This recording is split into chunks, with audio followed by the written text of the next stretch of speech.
Tenemos el Vale. placer que esté con nosotros el día de hoy la doctora María Elisa Roca, directora de vivienda, digamos, del gobierno pues, de Argentina, ¿no? María Elisa Roca es doctora por la Facultad de Arquitectura, Diseño y Urbanismo de la Universidad de Buenos Aires y ha conseguido su doctorado con el título, con una tesis titulada El colugar hacia una arquitectura de lo común, análisis y conceptualización de los espacios de uso común en edificios de vivienda colectiva en las ciudades de Buenos Aires, Barcelona y Viena. Es arquitecta por la FADU, Universidad de Buenos Aires, tiene una maestría en vivienda por la Universidad Politécnica de Cataluña. Es miembro fundadora de la Asociación Civil Cohabitar Urbano y es responsable de la organización del Festival de Arquitectura Open House Buenos Aires a partir del 2013. Ha formado parte del equipo de coordinación del proceso de reurbanización de la Villa 20 entre 2016 y 2019 por el Instituto de Vivienda de la Ciudad. Actualmente se desempeña como directora general de créditos y soluciones habitacionales autogestionadas en el Instituto de Vivienda de la Ciudad, Ministerio de Desarrollo Urbano y Hábitat. Elisa, muchísimas Bueno, gracias por estar aquí con nosotros. Te cedo la palabra. bueno, muchas gracias a todos por estar. Bueno, voy a proyectar algo como para que podamos seguir un poco lo que lo que voy a tratar de contarles, pero si hay preguntas o algo en el medio, no tengo problema en que me frenen y me preguntan, ¿sí? Bueno, voy a tratar de ahí proyectar. Vos me dirás si esto estamos. Vamos como presentación. ¿Ahí se ve? Sí, se ve perfecto, Elisa. Bueno, genial. Bueno, primero eso, yo soy sí, funcionaria en el gobierno de la Ciudad de Buenos Aires, soy la directora general de Vivienda Asequible.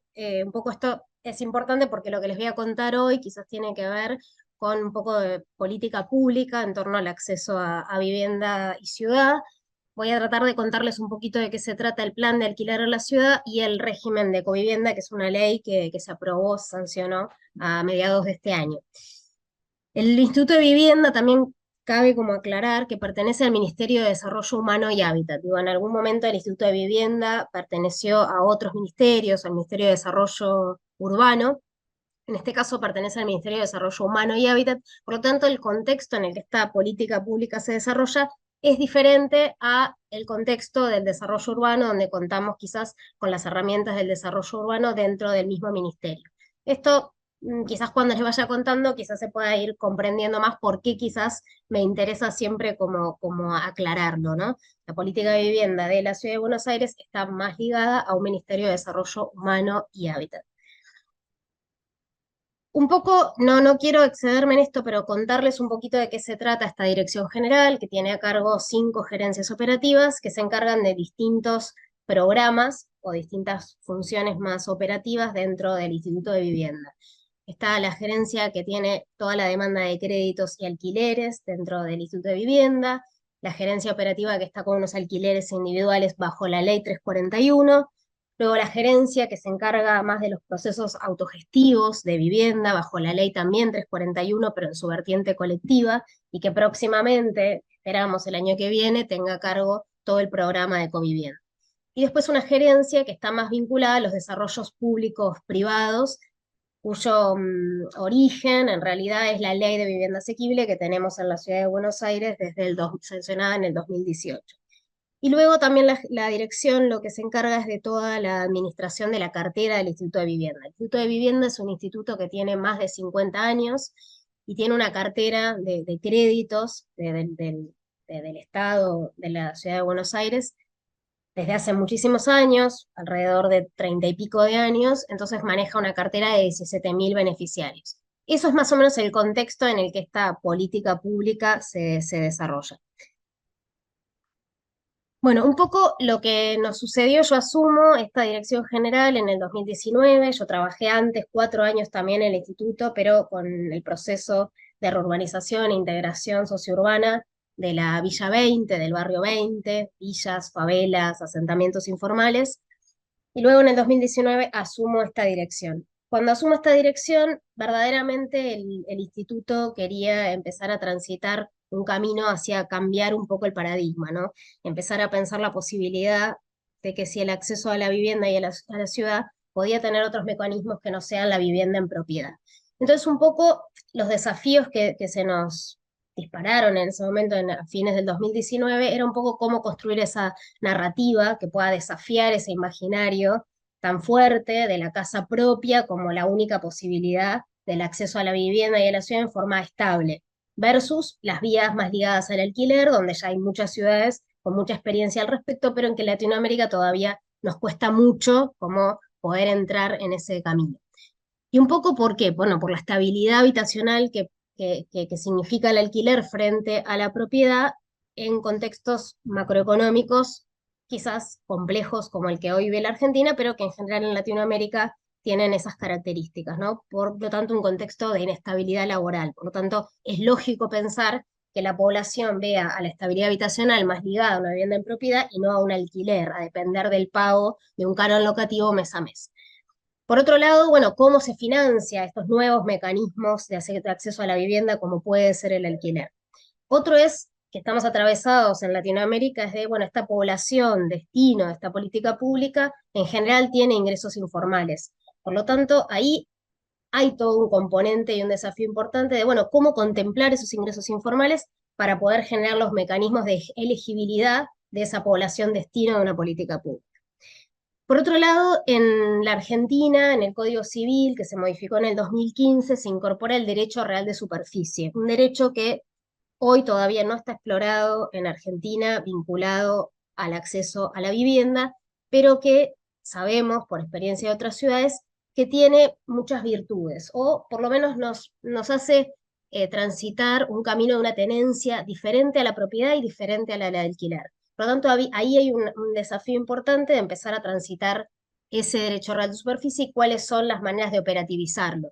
Y operativizar este derecho tiene que ver no solo con cuestiones legales, sino también financieras, crediticias. Es un camino interesante y que no está para nada explorado, por lo menos en la Argentina. Y tampoco está tan explorado en Latinoamérica por algunos vínculos que venimos teniendo y conversaciones, por lo tanto ahí hay un desafío bien rico e importante. Otro es el fortalecimiento de los mecanismos de autogestión para el hábitat. En el Instituto de Vivienda tenemos el programa de autogestión del hábitat que tiene que ver con créditos colectivos a cooperativas de vivienda.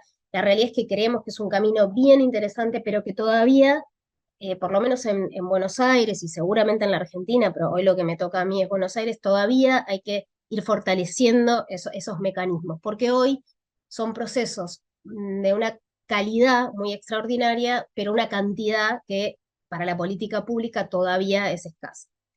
Y por otro lado, si pensamos en el camino para transitar de generar un parque de vivienda pública en alquiler, que la realidad es que seguramente va a llevar muchos años hasta poder tener ese parque público, pero dentro de ese parque público hay otras formas de también experimentar y transitar el alquiler como forma de tenencia. La realidad es que hay un componente de gestión muy importante dentro de este parque público.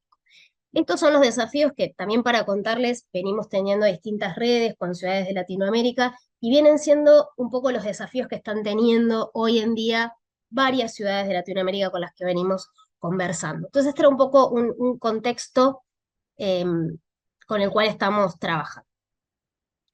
Además, bueno, en el 2020, por supuesto, pandemia, entonces nosotros en un instituto de vivienda, claramente para podernos confinar necesitábamos tener una vivienda, por lo tanto lo que se nos venía era complejo en una ciudad de Buenos Aires que tiene un porcentaje de déficit habitacional, alto o bajo, como querramos llamarlo, y después veremos un poquito de los datos, pero es un déficit habitacional que claramente hay que, hay que atacar, hay que adentrarse. Entonces ahí empezamos a elaborar este plan de integración habitacional para la ciudad de Buenos Aires o este plan de fragilidad habitacional. Y acá un poco les muestro este cuadro que quizás no voy a adentrarme en este cuadro, pero lo que primero hicimos fue como empezar a ordenar toda la política de acceso a vivienda ligada al ministerio, que se encarga más de la asistencia habitacional inmediata, a la urgencia habitacional, a esas personas en situación de calle, donde la resolución de dónde van a vivir esas familias es urgente y es ya. Y por otro lado estaban las que están más hacia la derecha, que son más las soluciones habitacionales que teníamos en relación al Instituto de Vivienda y que tienen más que ver con el acceso a la vivienda estable, definitiva, en propiedad, con procesos más largos y más lentos. Al insertarse en el 2019, en las fines del 2019, el Instituto de Vivienda dentro del Ministerio de Desarrollo Humano y Hábitat, la realidad es que esas dos políticas, que son en algún sentido bien distintas, pero que de alguna manera tienen que conectarse, bueno, empezamos a mapear eso. Entonces, por un lado, más hacia la izquierda, tenemos todas las políticas más ligadas a la situación de calle, a los hogares, temporales, transitorios, a unos subsidios que están ligados a esto que ahí dice Decreto 690, que son subsidios que se le dan a familias cuando se quedan en situación de calle para que puedan ir a alquilar. Ahí hay toda una conversación respecto a los pros y contras de este subsidio, que no es un subsidio al alquiler, sino un subsidio para alquilar. Y después lo que tenemos más en verde son las políticas que tenemos hoy y que teníamos, que en realidad era la Ley 341, que facilitaba el acceso a créditos individuales y créditos colectivos, la Ley de Vivienda Asequible, pero que hoy, incluso hoy, no tiene todavía proyectos por una situación macroeconómica de la Argentina bien compleja, donde el crédito hipotecario hoy es prácticamente inexistente. Algunos créditos primera casa que estaban muy ligados a la banca pública de la Ciudad de Buenos Aires, al Banco Ciudad, y eso era casi todo lo que había en términos de acceso a vivienda, de política. Entonces, todo lo que está en el medio entre el decreto 690 y ese último cuadro, que es la ley 341, todo lo demás era todo lo que nosotros entendíamos que había que completar para poder completar esta política pública de vivienda y poder barrer un abanico de opciones. Y ahí está lo que llamamos el plan alquilar en la ciudad. Hoy el plan de alquiler en la ciudad tiene 4 programas muy concretos, y que ahora se los voy a contar un poquito más adelante, pero en realidad lo que estábamos generando era todo este alquiler social, pero que para nosotros empezamos a definirlo como que era el alquiler social, no es todo lo mismo.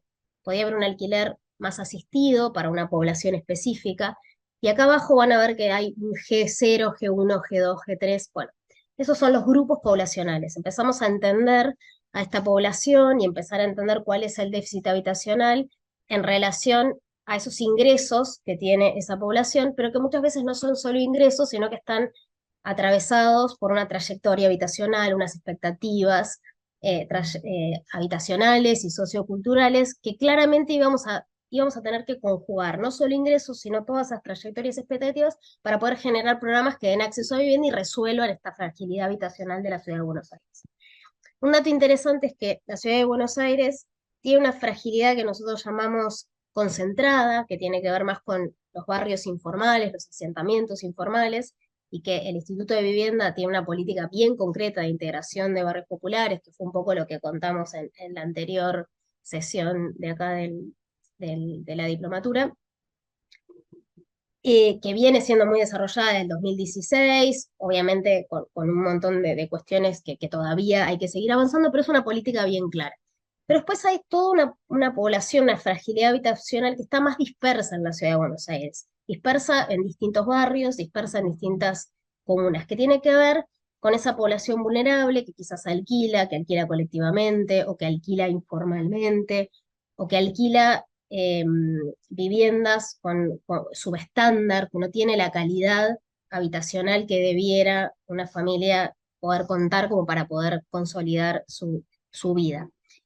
Entonces, dentro de ese marco es donde empezamos a generar todos estos programas que van completando esta especie de triángulo, donde considera desde una persona en situación de calle hasta las instancias de una vivienda estable en propiedad, digamos, de alguna manera por ir un poquito como con el imaginario que tenemos hoy, pero intentando introducir estas otras formas de tenencia como son el uso y el alquiler.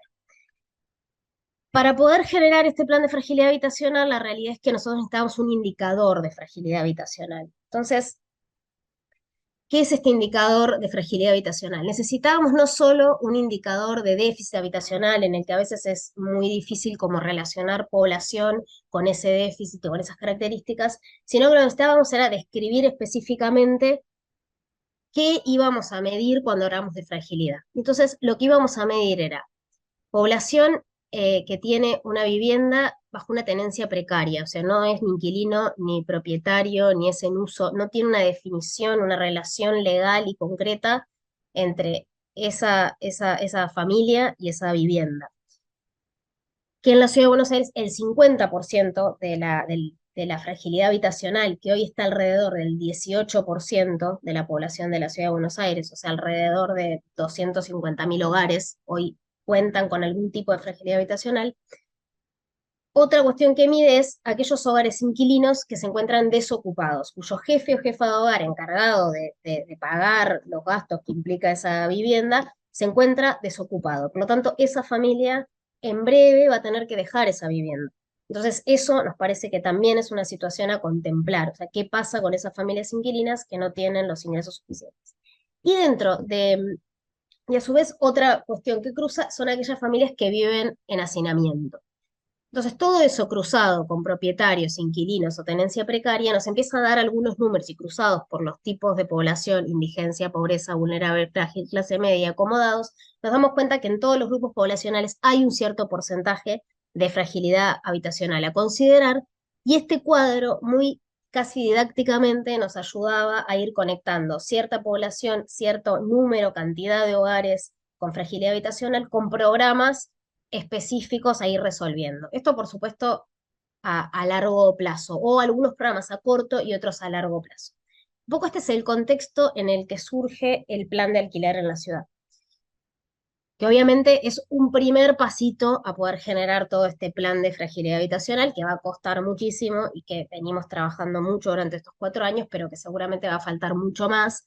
Además, con un contexto macroeconómico complejo, se hace difícil, pero lo primero que arrancamos a hacer es, bueno, decir, bueno, si queríamos trabajar con los inquilinos de la ciudad de Buenos Aires, que hoy tiene una situación particular, en el 2020, también contarles que si bien el alquiler ya estaba regulado por el Código Civil, se sanciona la ley de inquilinos de la ciudad de Buenos Aires, donde se regulan varias cuestiones que generaron una retracción en la oferta de vivienda en alquiler. Y una de las cuestiones, digo, es muy debatida, esta ley tiene muchas visiones acerca de si la ley es un poco la culpable de esta retracción de la oferta, o es la pandemia, o es la combinación entre la pandemia, la ley que de alguna manera reguló, como algunos podrán decir demasiado, otros podrán decir que se reguló lo que había que regular. La realidad es que la situación que tenemos hoy es una retracción muy grande de la oferta de vivienda en alquiler. La relación era en general de un 25% de viviendas en alquiler y un 75% de viviendas a la venta. Hoy tenemos un 95% de viviendas a la venta y solo un 5% de viviendas en alquiler. Por lo tanto, ahí hay una situación compleja.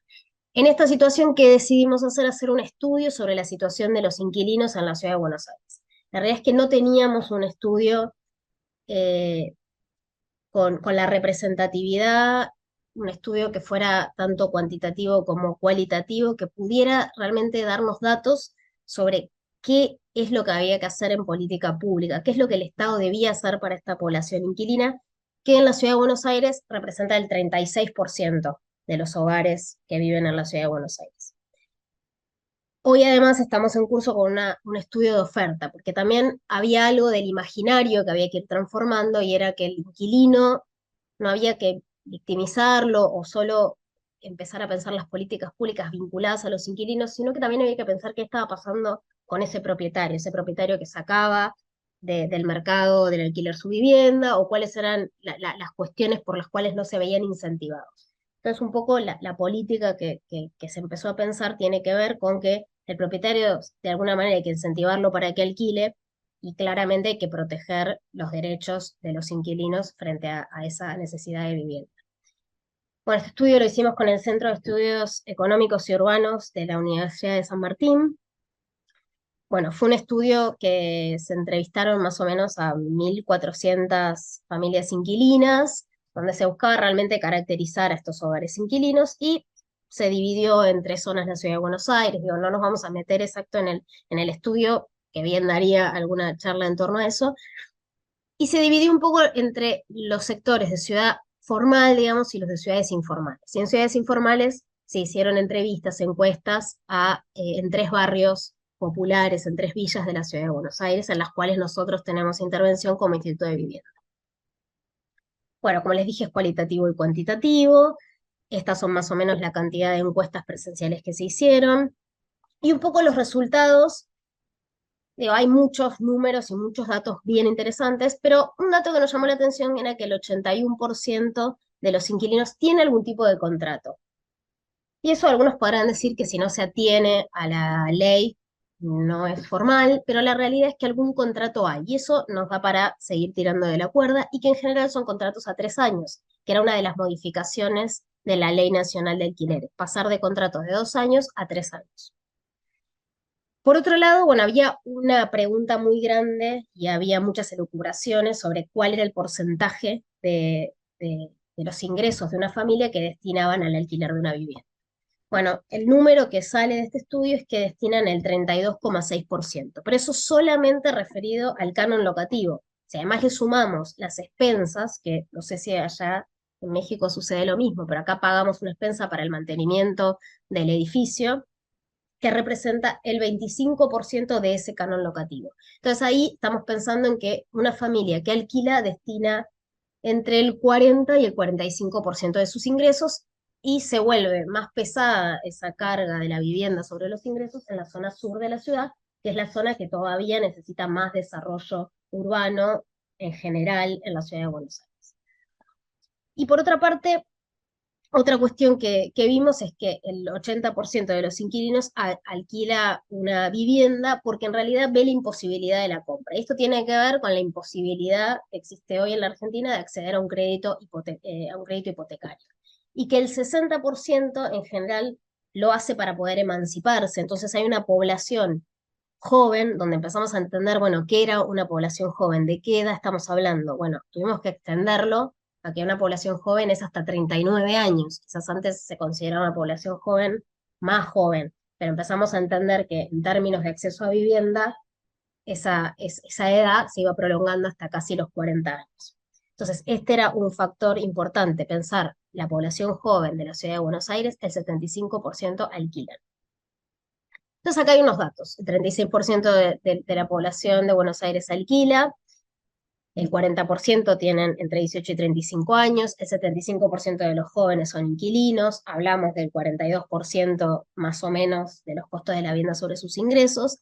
Y un dato que nos llamó mucho la atención, aunque en realidad lo veníamos detectando por esto que les cuento de la retracción de la oferta, es que una familia en promedio tarda 4 meses en poder conseguir una vivienda. Entonces la realidad es que nos parecía que había algunas cuestiones y desafíos en torno a esto, ¿no? Entonces detectamos 3 cuestiones. Las barreras de acceso eran las barreras de entrada para pagar un alquiler formal. O sea, las familias necesitaban alrededor de la suma de 4 alquileres para poder alquilar formalmente, que tienen que ver con el depósito, el primer mes de alquiler, la mudanza y la garantía.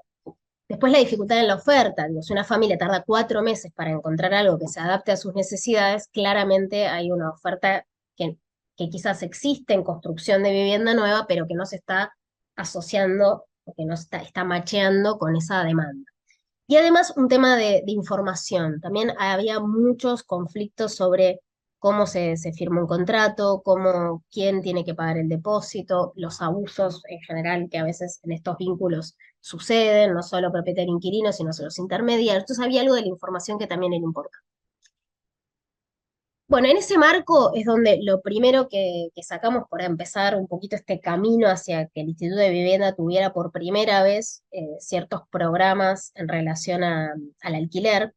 Si bien es cierto que había, o sea, la garantía más fácil se llamaba garantía BA y existía, pero en otros términos y con otras condiciones, la realidad es que finalmente se arma un marco mucho más formal, que a su vez se formaliza con un documento que es firmado por las autoridades del Instituto de Vivienda, donde deja plasmado que el instituto va a hacer todos los intentos por iniciar un camino hacia tener una política de alquileres. Entonces, los 3 programas que les cuento son para poder eliminar esas barreras de acceso. Uno es la garantía, o sea, para poder alquilar en Buenos Aires muchas veces te piden garantía propietaria. La realidad es que es muy difícil conseguir a veces esa garantía propietaria si no te la otorga algún conocido, familiar o amigo. Entonces, lo que muchos propietarios piden son seguros de caución y es un monto muy elevado para esas familias. Entonces, lo que hicimos fue subsidiar hacer una bonificación del 70% de ese costo del seguro de caución y el 30% lo pagan las familias. Antes era al revés, era una relación distinta, y entonces casi que no tenía una demanda tan alta como la que sí tiene hoy en día. A su vez también tiene que ver con militar un poco este seguro de caución, que tanto para inquilinos como para propietarios en realidad es mucho más ventajoso, es mucho más fácil activar un seguro de caución de una aseguradora que activar una garantía propietaria. Después, otra cuestión es, bueno, estos gastos iniciales que tienen que ver con el depósito, con el primer mes. Digo, es mucho dinero que estas familias inquilinas debieran tener o como ahorros o pedírselo prestado a alguien, pero la realidad es que con la situación de los salarios que tenemos hoy, la situación inflacionaria, macroeconómica de la Argentina, pensar que una familia de clase media, media baja o vulnerable tiene posibilidades de ahorrar para poder costear todo este monto de dinero inicial y la verdad es que nos hacía pensar que esto no era posible. Entonces era una de las barreras que también surgen del estudio. Por lo tanto, son unos créditos muy blandos que otorga el Instituto de Vivienda para poder financiar estos gastos iniciales. Son montos, unos créditos muy blandos que se actualizan acorde a cómo se va ajustando el coeficiente de variación salarial y tienen cero tasa de interés. Entonces, la realidad es que son créditos muy accesibles. Y estos mismos créditos también para refacción de vivienda. Y esta es como el primer inicio de empezar a pensar en el desafío de la oferta de vivienda en alquiler, que va a ser la que nos va a llevar más tiempo, si el Estado va a tomar la decisión de construir vivienda para que haya realmente un parque público de alquiler, o si va a lograr incentivar al privado para que construya viviendas para alquilar. Hoy en la Argentina la rentabilidad para un propietario que alquila su vivienda es una rentabilidad muy baja y es muy baja en relación a otras ciudades de Latinoamérica. Por lo tanto, hoy ese incentivo no existe, digamos, desincentiva mucho porque la rentabilidad es muy bajita, es de alrededor del 2,3%, cuando en otras ciudades puede llegar hasta el 8% y así. Entonces, lo que dijimos es, bueno, quizás sí hay que empezar a movilizar esa vivienda que quizás hoy está vacía, pero que antes se alquilaba, y que quizás con las modificaciones de la ley o con la situación económica o los motivos que cada uno vaya comprendiendo la situación de la coyuntura actual, quizás otorgar unos créditos muy bajos, también muy blandos del Instituto de Vivienda para poder hacer las refacciones necesarias de esas viviendas hacía que viviendas que no estaban pudiendo ser alquiladas porque no tenían las condiciones necesarias, que es una de las cuestiones por las cuales a veces existe vivienda ociosa en muchas ciudades del mundo, pero también en la ciudad de Buenos Aires. Entonces también son unos créditos que puede sacar tanto el inquilino como el propietario para poder refaccionar sus viviendas y los inquilinos para poder estar en mejores condiciones habitacionales, porque algo de lo que nos habla el estudio es que muchas familias alquilan con alquileres que para ellos son muy altos, que para el propietario son bajos, pero que no cumplen con las expectativas habitacionales de esa familia porque no están en buen estado. Entonces, este crédito de alguna manera empieza a transitar ese camino de empezar a pensar cómo mejorar ese parque habitacional de alquiler. Y a su vez salen dos leyes que tienen que ver con las exenciones impositivas de ABL y de ingresos brutos. ABL es alumbrado, barrido y limpieza y el impuesto inmobiliario. Digo, acá alquilar una vivienda o habitar una vivienda tiene algunos impuestos asociados. Entonces, estas leyes lo que hicieron es hacer excepciones en estos impuestos como para ver si eso también incentivaba al propietario a que ponga esa vivienda en alquiler, pero a su vez la exención impositiva de ABL esa le corresponde al inquilino. Entonces también baja un poco los gastos que ese inquilino tiene frente a la vivienda en alquiler. Asociado a esto, armamos también un programa de bolsa de viviendas en alquiler, que lo que apuntaba era que un poco conectar cierto inquilino y cierto propietario sin que existiera un intermediador como las inmobiliarias, que muchas veces no tienen la capacidad quizás de conectar más socialmente a estos dos mundos y con la experiencia que nosotros venimos teniendo del Instituto de Vivienda, con toda una cuestión más social y de cercanía social con esas familias, este programa podría ser un programa de intermediación entre esa oferta y esa demanda, apuntando a que las familias propietarias pudieran dejar sus viviendas para ser gestionadas a través del Instituto de Vivienda. La realidad es que eso es muy utópico y lo sabíamos desde un principio, pero conectamos mucho con otras ciudades que tenían este tipo de programas Pero también lo que estábamos pensando era la posibilidad que tenemos a partir de la ley de vivienda asequible, que creo que se las comenté en algún momento, que la tenemos desde el 2018, que habla de la construcción de vivienda público-privada. Hoy no les voy a contar mucho de eso porque es muy específico, pero hay un artículo, el artículo 12, que habla sobre la posibilidad de intercambiar plusvalía urbana, o sea, ese dinero que tiene que pagar quizás un desarrollador o un propietario de un lote para construir más metros cuadrados que ahora les permite el código, en vez de pagarlo en dinero, pagarlo en viviendas. Entonces, lo que nos estamos preparando con este programa que ya está armado y esta plataforma web que ya está armada, es a la espera de esas viviendas que puedan ser producto de esta plusvalía urbana. Hoy estamos trabajando con el Ministerio de Desarrollo Urbano para ver si existe este mecanismo, que es un mecanismo que las desarrolladoras ven con buenos ojos entregar viviendas para poder pagar esa plusvalía más que eh, dinero en efectivo. Bueno, y otro programa que también estamos desarrollando son estos fondos de garantía.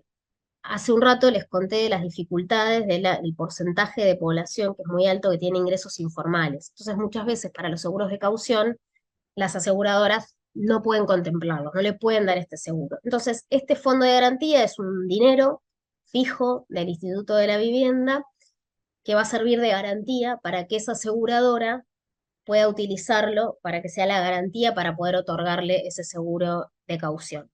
Esto es poder ampliar eh, el programa de garantía más fácil, que es este subsidio para hacer los pagos de un seguro de caución a través de este fondo de garantía. Es para una población informal, digamos.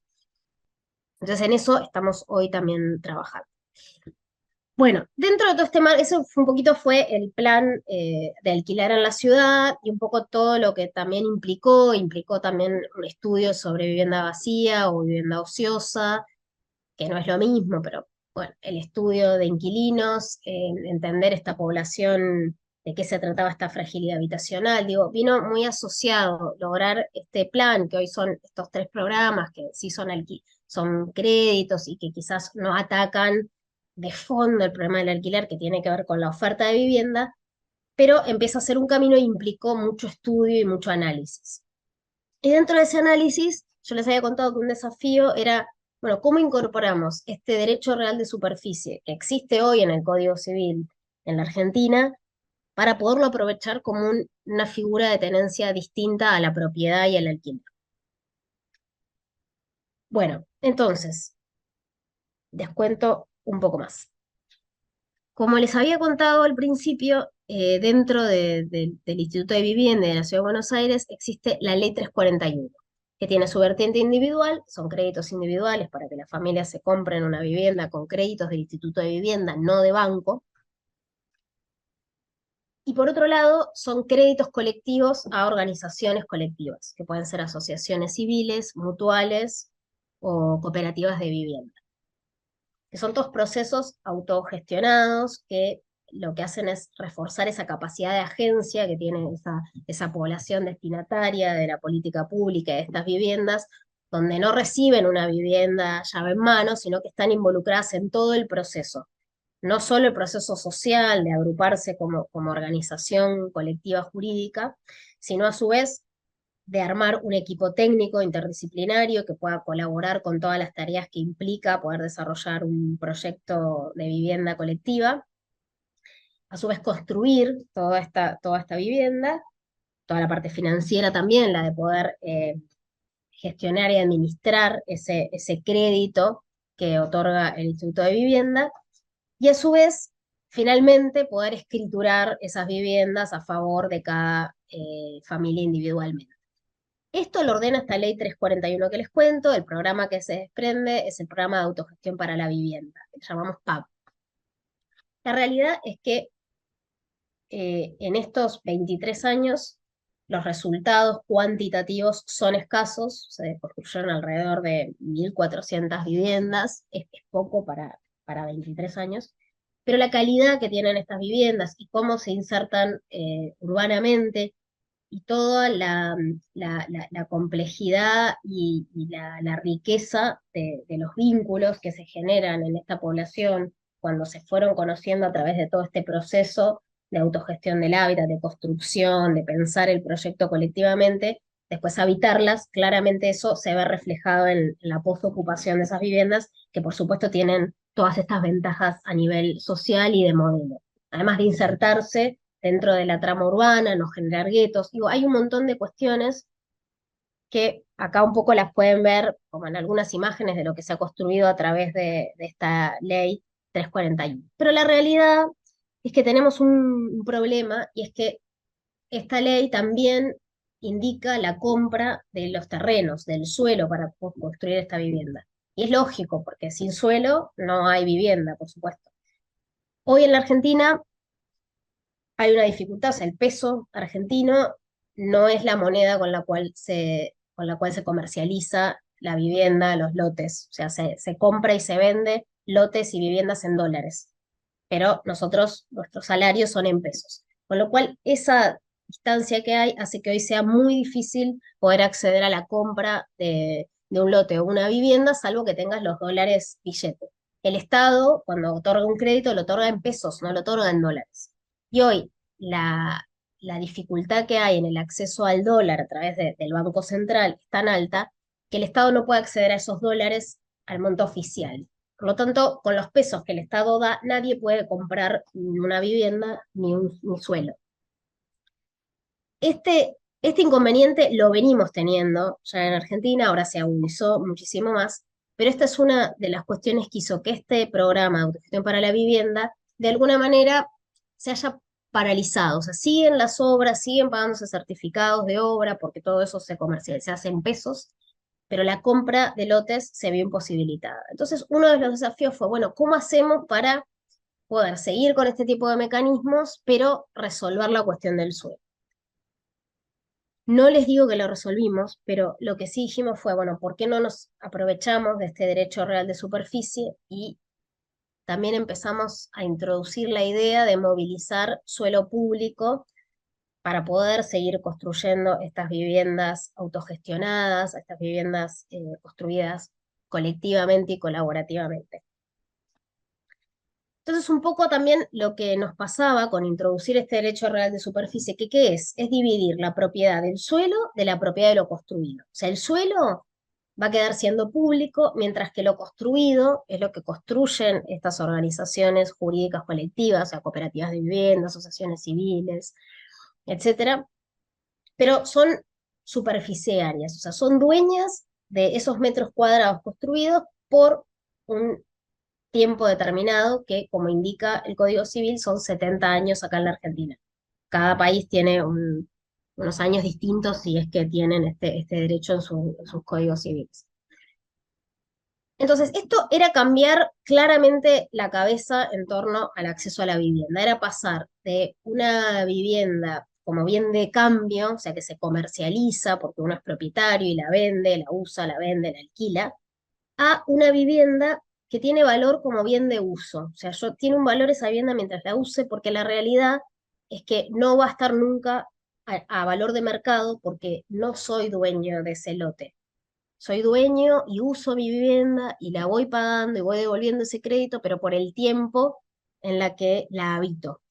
Entonces, este era un cambio verdaderamente rotundo, que si lo queremos llevar a toda la política de vivienda de la Ciudad de Buenos Aires o de la Argentina, es un montón, claramente no vamos a poder cambiar la cabeza de un día para el otro, pero de alguna manera, y por ahí suena feo, pero usando un poco estas ideas que tienen en general la población en torno a las cooperativas de vivienda y que entienden esta cuestión de la construcción colectiva y que hay otros valores que se ponen en juego, nos parecía que empezar a trabajar esta introducción del derecho real de superficie para armar una ley nueva que lo considerara, para que el Estado pudiera seguir otorgando esos créditos colectivos, pero ya no para la compra del lote, sino solo para la construcción de vivienda, que por lo tanto iba a ser más barato para las familias y más barato también de alguna manera para el Estado, aunque el Estado tiene que movilizar tierra pública. Y eso también era uno de los desafíos. Era,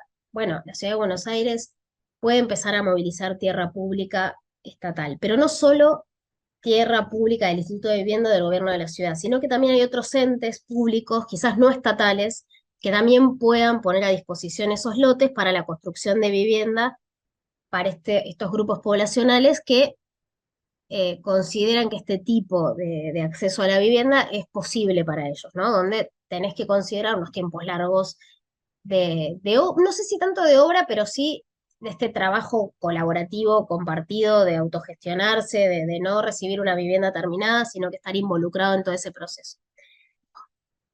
Entonces, un poco la ley que se termina sancionando en mayo de este año fue la ley de régimen de covivienda, donde lo que posibilita justamente, todos estos valores son los que queríamos impulsar, los valores sociales, urbanos, arquitectónicos, como modelo, eh, y empezar a introducir esta cuestión de la innovación en los accesos a la vivienda y en la tenencia de la vivienda, que por supuesto cuesta mucho, costó mucho también que se aprobara la ley, que los distintos colores políticos pudieran comprender qué era, eh, que también entendieran que siempre están asociados mucho a la construcción a través de cooperativas de vivienda con una población vulnerable.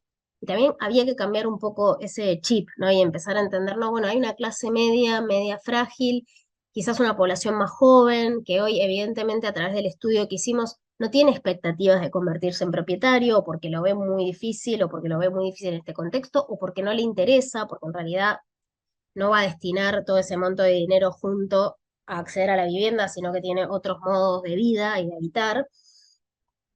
Entonces era también, bueno, cómo empezamos también a cambiar ese imaginario y pensar, este tipo de modelos no son solo para una población vulnerable, sino que también puede extenderse a otro tipo de población.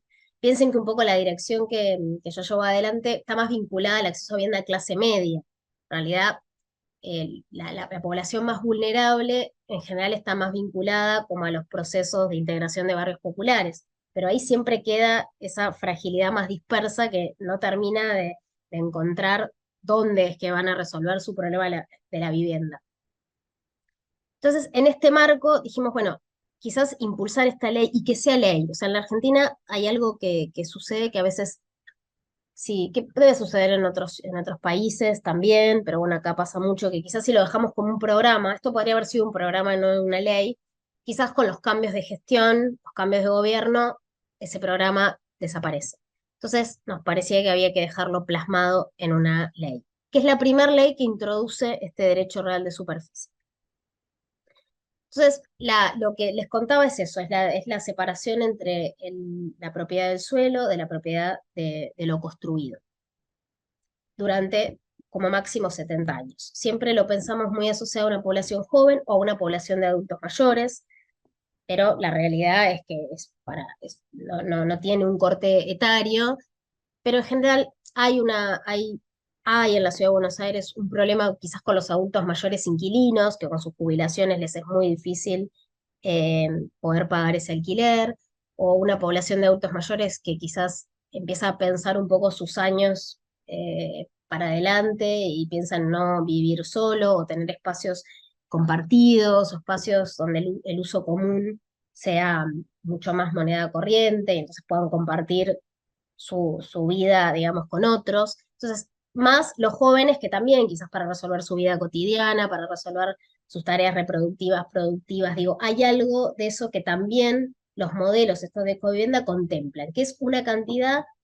que puede ser más o menos de acuerdo a esa comunidad que se conforma como la comunidad de covivienda, pero donde el Estado esta vez sí iba a apoyar el financiamiento de estos espacios de uso comunitario, que la ley de autogestión para la vivienda que tenemos en realidad determina un monto por familia, un monto por unidad funcional, por vivienda, sin contemplar estos usos comunitarios, que es donde verdaderamente se termina haciendo carne esta idea de vivir colectivamente, que no significa ni vivir todos amontonados, ni vivir todos juntos, ni ninguna de esas cuestiones, sino que significa tener algunos espacios que quizás amplíen esos metros cuadrados de uso privado, donde resolver algunas cuestiones que esa comunidad de, de familias que conviven, digamos, lo decidan, ligados al ocio o a la vida reproductiva o la vida, digamos, en sus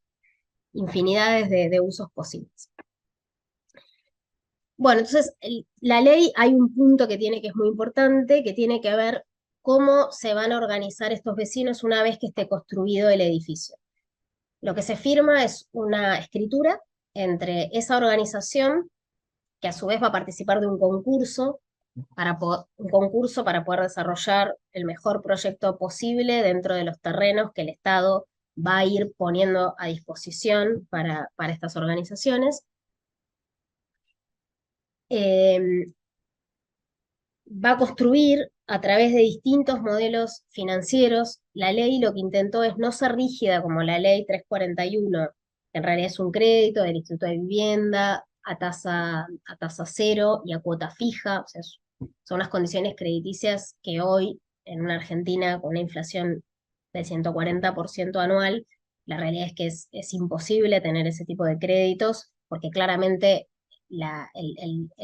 el repago de esos créditos no es que sean inexistentes, las familias pagan, pero con ese dinero no se puede volver a volcar a invertir en vivienda porque no termina de alcanzar para absolutamente nada.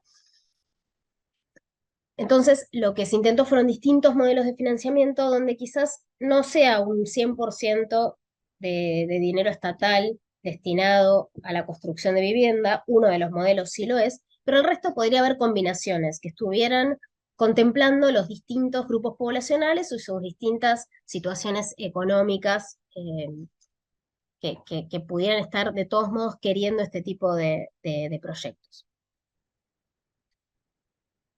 Entonces, en ese sentido, la ley, bueno, es una ley bastante compleja, tiene como muchas cuestiones a considerar. Piensen que al ser un derecho que todavía no está explorado en términos habitacionales, había que dejar plasmadas un montón de cuestiones, pero algo que era importante era que el derecho real de superficie podía estar estructurado a partir del derecho de uso, o sea, la cooperativa o la asociación civil, o sea, esa organización jurídica colectiva, firma ese derecho real de superficie con el que es propietario del lote, en este caso el Estado o alguna entidad pública no estatal, se construye el edificio, pero luego esas familias, ¿bajo qué condición de tenencia viven en ese edificio? ¿Son usuarias, o sea, bajo un derecho de uso, donde de todos modos la cooperativa sigue siendo la superficiaria, o sea, la que firma ese derecho real de superficie con el Estado? O una vez que termine de construirse, se aplica la propiedad horizontal. La propiedad horizontal es que cada una de las familias tengan una escritura de derecho real de superficie. En lo que hoy conocemos es una propiedad horizontal donde cada familia es propietaria, firma una escritura traslativa de dominio. En este caso es un derecho real de superficie, es superficiaria cada una de las familias de su unidad funcional durante los 70 años, si es que así se firmó el primer derecho real de superficie entre la organización y el dueño, el propietario de ese lote. Eh, Muchas veces estos modelos están solo asociados al derecho de uso, o sea, la cooperativa es como la superficiaria de todo y después cada unidad funcional tiene un derecho de uso sobre su unidad funcional. La realidad es que nosotros acá pensamos que un camino un poco más suave de ir hacia ese lugar era dar la posibilidad a esta propiedad horizontal, que verdaderamente tuvieran independencia cada una de esas unidades funcionales en términos legales. Yo no soy abogada, seguramente hay cosas que se las intento explicar de la mejor manera posible, pero tal vez hay términos y hay algún abogado que seguro me va a corregir. Pero un poco este debate en torno a si se estructuraba luego construido en derecho real de propiedad horizontal o de uso es un debate bien interesante que tuvo que ser un poco debatido entre los legisladores que estaban evaluando esta ley, si la apoyaban o no. Luego está toda la cuestión de los concursos, ¿no? ¿Qué se concursa? Bueno, se va a concursar no solo el proyecto arquitectónico, ese proyecto arquitectónico, el urbano, el social, o sea, ¿qué va a devolver de alguna manera o cómo va a, a manejarse este edificio en torno a la relación que tiene con lo urbano? ¿Qué va a brindar a la ciudad este edificio para poder generar esa integración de este edificio al resto de la ciudad? Y a su vez también es en las formas constructivas, o sea, en pensar que estos concursos también van a intentar tener una innovación en términos arquitectónicos constructivos.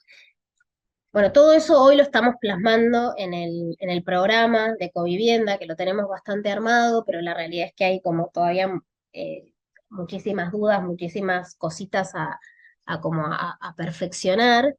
Eh, pero lo que es interesante de esto es, primero, que ya dejamos plasmado en una ley la utilización del derecho real de superficie en vivienda. Y hoy estamos intentando que en la ley de vivienda asequible, que lo que hacía era posibilitar los desarrollos públicos privados, donde la condición es que esas viviendas se vendan un 20% menos del mercado, pero siempre la condición es que sean viviendas en propiedad. Lo que estamos hoy intentando es que esa ley de vivienda asequible introducir el derecho real de superficie, entonces pueda ser en propiedad, en superficie o en alquiler. Entonces hoy estamos trabajando entendiendo que esos tres tipos de tenencia, más vinculado a un abanico de soluciones habitacionales diversas que se cruzan con esta población heterogénea que tiene algún tipo de fragilidad habitacional y que tiene trayectorias habitacionales diversas, ¿cómo vamos combinando eso para que la Ciudad de Buenos Aires tenga realmente un plan integral habitacional que pueda dar respuestas a esa heterogeneidad habitacional que, que hoy estamos entendiendo, viendo y analizando? Bueno, acá era un poquito los modelos económicos, pero tienen que ver con contemplar la mano de obra que en general estas organizaciones colectivas ponen en estos proyectos autogestivos, pero que a veces no se visibiliza, o no se visibiliza el aporte monetario que muchas veces hacen estas cooperativas. Entonces, bueno, eso es un poco lo que también tratamos de en estos modelos económicos, que cuando concurse una organización jurídica pueda también plantear cuál es el modelo financiero, la combinación entre el porcentaje que quizás aporta el Estado y el porcentaje que pueden aportar ellos como cooperativa, desde el aporte monetario hasta la mano de obra o materiales. Y en general, bueno, los números que nos dan es que lo que devuelven las familias del crédito por la financiación llega alrededor de ser un 50%, un 60% de lo que es pagar hoy un alquiler formal en la ciudad de Buenos Aires, pero con una estabilidad temporal mucho más grande. Entonces decimos, como también dicen en Barcelona, que no serían ni inquilinos ni propietarios, si son que son usuarios por un plazo de tiempo muy, muy grande. Y después están todas las vías de, bueno, cómo, si quiero dejar de vivir en esta vivienda, y ahí todas las cuestiones legales que eso implica y en las que estamos trabajando y trabajamos antes de que la ley fuera sancionada. Bueno, estos son un poco para cerrar, mostrarles algunas imágenes de lo que fue toda la sesión legislativa en la que, bueno, pensé que estábamos en un momento muy arduo y todavía lo seguimos estando con la situación de los alquileres, de la nacional de alquileres, que hoy ya tiene una modificación. Se trabajó muchísimo para que se modificara esa ley nacional, hoy ya tiene modificaciones, pero en ese marco es donde presentamos estas ideas que gustaban, pero que también eran un poco disruptivas, que a veces no se terminaban de entender, pero cómo sos superficiario, pero no sos propietario. Bueno, todas cosas que sabíamos que nos iban a pasar, pero que había que empezarlas a introducir. Y la foto esta que está a la derecha es un poco con todas las representantes de las cooperativas de vivienda que vienen trabajando hace muchos años vinculadas a la ley 341 que posibilitó esta construcción colectiva de vivienda, que vienen militando esa ley, que también entienden las dificultades con las que trabajamos en este tiempo también para cambiar un poco la reglamentación, como para que ese programa pueda seguir funcionando, y son las que primero comprendieron las ventajas de esta nueva ley y nos apoyaron como para que otros pudieran como comprenderla. Y hoy, bueno, estamos a la expectativa de terminar el programa y de verdaderamente empezar a consolidar un banco de inmuebles, de tierra pública o de organismos públicos no estatales para ya poner a disposición y empezar a concursar y empezar a tener proyectos en torno a esta ley. Bueno, un poco eso fue todo lo que traje para hoy, que habíamos acordado un poco con Graciana. Pues, Elisa, muchísimas gracias. La verdad me da mucho gusto ver cómo todo tu desarrollo, ¿no? Ahora ya con esas cosas como muy efectivas. La última vez que nos vimos estaban trabajando en la Villa 20, ¿no? Con esos proyectos de Sí. realojamiento, pues, de los vecinos, con todo el plan participativo, ¿no? Que al final Ujú. entiendo, pues, que ha ido bastante bien. Y ahora, Sí, ¿no? Esta contundencia o todo este proceso, pues, que se está desarrollando con, digamos, a un nivel como más amplio, ¿no? más amplio, tal Para cual. Sí. construir este paraguas, ¿no? Esta protección, por así decirlo, hacia la vivienda, ¿no? Hay tal una cual. cuestión que estabas explicando, ¿no? Que yo creo que es muy interesante. Lo primero es la intervención, ¿no? del gobierno, ¿no? O sea, haciendo políticas, pues, de vivienda, ¿no? Porque muchas veces, pues, es como que quien hace las políticas de vivienda es el mercado, políticas Ah, entre comillas, es decir, ¿no? Por lo tanto, pues, el mercado te pone en tu lugar y, por lo tanto, si tu lugar es este lo que te toca, pues, posiblemente no vas a acceder a una vivienda nunca, nunca, claro. nunca en la vida, ¿no? Ujú. Sobre todo esta categoría, ¿no? Que tú estabas nombrando, ¿no? Categoría de personas jóvenes que de una cierta forma se quieren emancipar y que lo Sí. ven de una cierta forma como difícil, ¿no? Esta cuestión Ujú. del emanciparse, porque a lo mejor ha cambiado Absolutamente. la economía, el mercado, ¿no? Y no le funciona, ¿no? Y esta cuestión, claro que para poder resolver este tema del déficit habitacional, no es simplemente tener más construcciones, o sea, la ley también podría decir, pues no invertimos en nueva construcción, sino también promover otras formas de acceso y de tenencia de la vivienda, como la Ujú. forma cooperativa que ustedes están estudiando y planteando. Recuerdo, tú por allí pusiste unas fotos, ¿no? Esas Sí. cooperativas pues, de Barcelona, de La Borda, donde también allí esas cooperativas luego han, de una cierta forma, ha podido vivir, ¿no? Porque el ayuntamiento, ¿no? Ha escrito esta ley, ¿no? De la famoso derecho de superficie, etcétera. Por lo tanto, la cooperativa puede construir un edificio o estar dentro de un edificio por ese tiempo de 70 años, ¿no?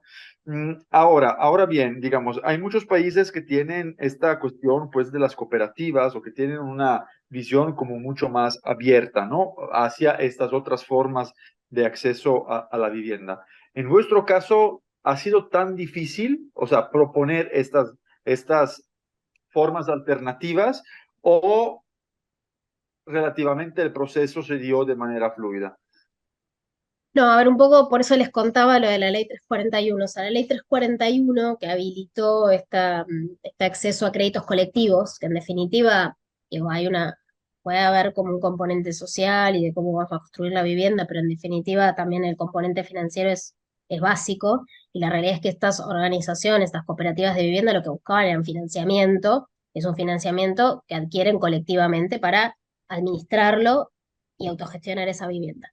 La realidad es que esa ley surge en el 2000 en Argentina. En Argentina hubo una crisis económica, política, social muy importante en ese año. La verdad es que se quedaron muchas familias desocupadas, empezaron a surgir movimientos de ocupantes e inquilinos y de movimientos de desocupados, de trabajadores desocupados.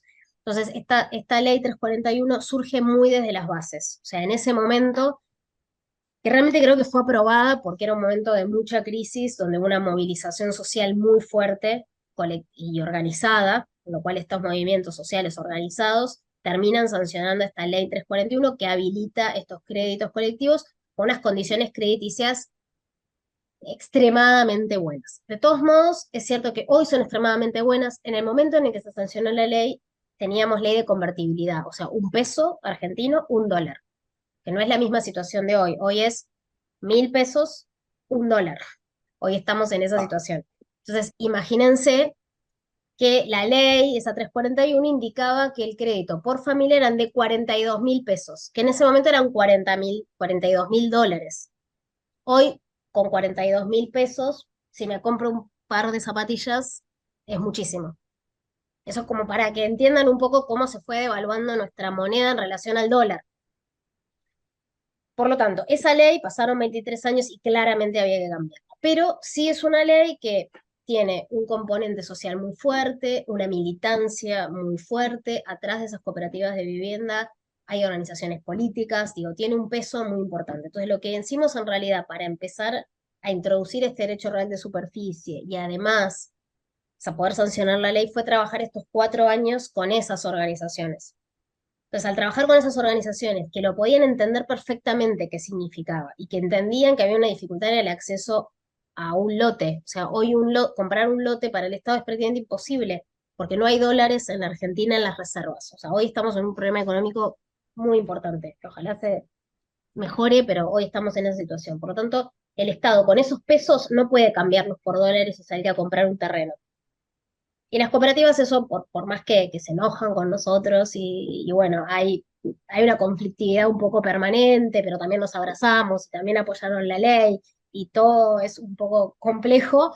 La realidad es que entendían que había que ir por algunos otros mecanismos. O sea que hoy intentar resolver el déficit habitacional a través de una vivienda en propiedad para cada una de las familias que no tengan vivienda es realmente utópico. O sea, existe el derecho a la vivienda, pero no el derecho a la vivienda en propiedad. Digo, son frases duras y que tuvimos que estos 4 años decirlas mucho.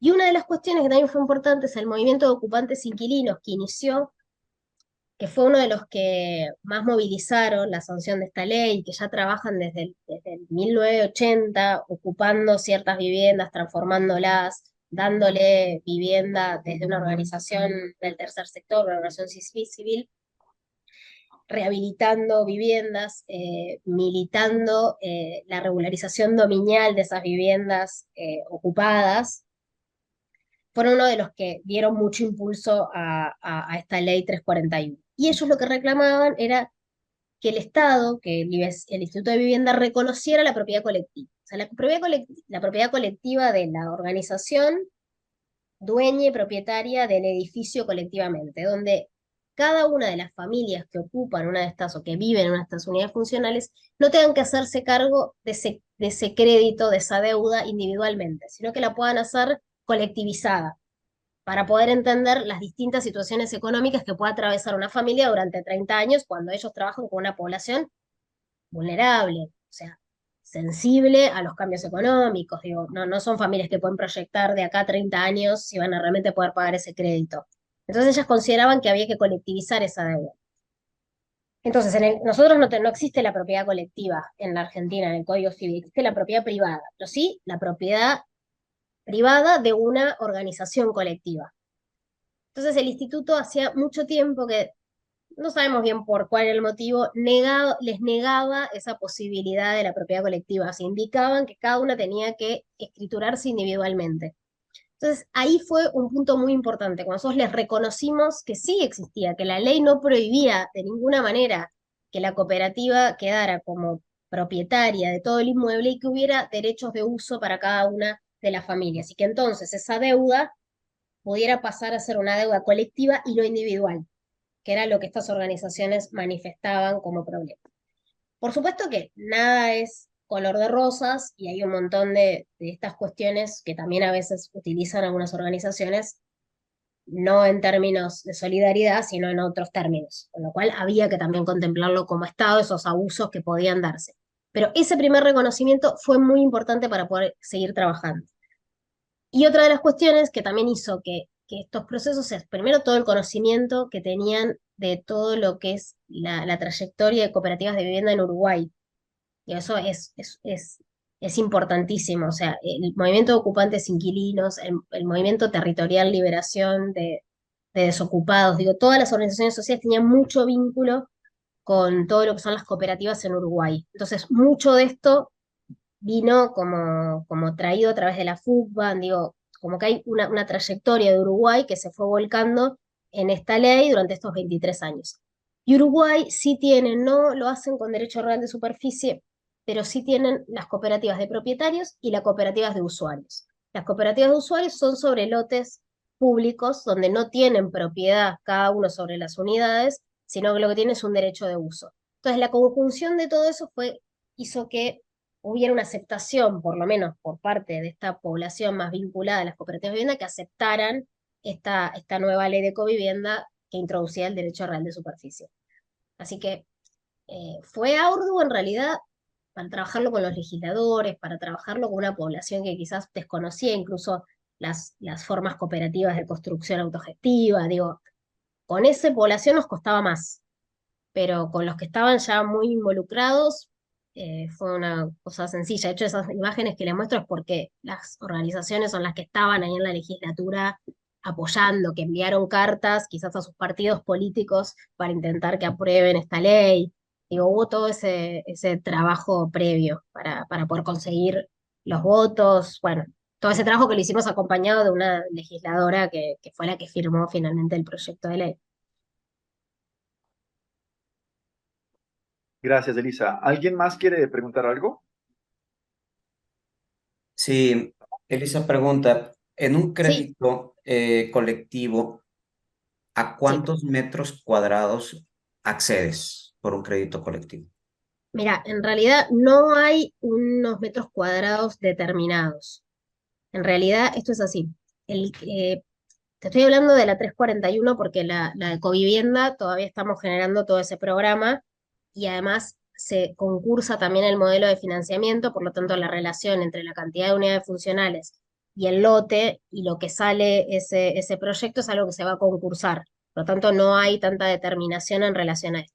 En la 341 sí hay una determinación, pero no tanto por metros cuadrados, sino que hay un monto fijo de dinero por unidad funcional. Entonces, para vos saber cuánto sale ese proyecto es cuántos metros cuadrados tiene factibilidad de construirse en ese lote, con esos metros cuadrados cuántas viviendas vas a hacer y esa cantidad de viviendas que vas a hacer, porque vas a hacer 10, se multiplica por el monto por unidad funcional. Hoy es de 11.700.000 pesos. Lo multiplicas y ese es el monto que te van a dar de crédito.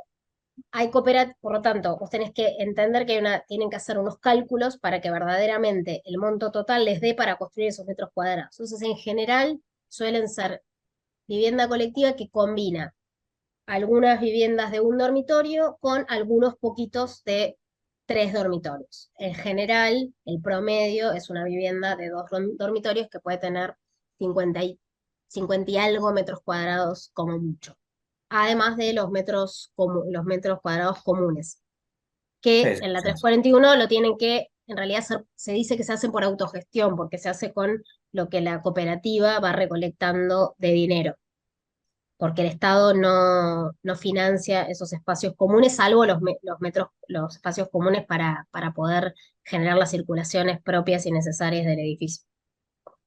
Ok, ¿y esa unidad tiene acabados en sus pisos, muros, o Bueno, simplemente es loma bueno, libre?